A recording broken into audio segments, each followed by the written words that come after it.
Previously, I spoke about sibling rivalry, how we should not be competing our kids against each other, even if we're doing it subconsciously. But have you ever thought about parent rivalry? The fact that kids look up to us as their role models, even when we may not think so. And this applies especially to folks like me who are ultra successful, ultra competitive, driven, passionate, things that kids may not understand. These things are surface level for them while they drive us, they break kids. We need to make sure we leave this competitive spirit and nature at the door, or more importantly, at work. We should come home with a clean slate and not be trying to make our kids driven and passionate and on fire like we are.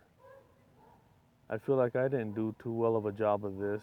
I felt like what I believed was a driver for me, I brought home and thought that it was a good thing for the kids.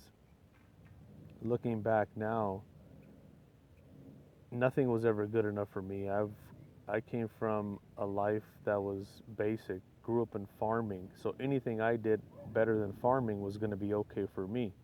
But how about my kids? Number one of this and that and top producing this and that, never good enough. They must be thinking the same thing. They have to start from such a higher position.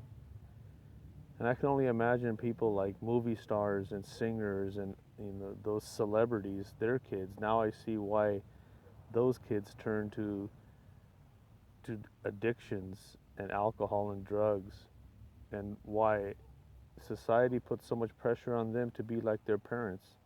But we do the same thing. Like I said, especially us folks that are sales and competitive and driven are the ones that are more guilty of it, and we have to be careful not to let that leak into our children and make them that way. The ones that are middle of the road have a lot better chance because those kids are not competing, because we're not driven. They're not driven. Us sales folks, we are, so be careful. The ones that are ultra successful, driven people, make sure you're checking that at the door. Don't let the kids see that. Let them know whatever they want to be, they can be. Even though we say that, we say you can be whatever you put your mind to. Well, what they're putting their mind to is trying to be like their mom and dad, especially when their mom and dad are so successful and so revered in the community. So just be careful that while you're telling them to be what they can be, you might be putting subconsciously pressure on them to be better than you.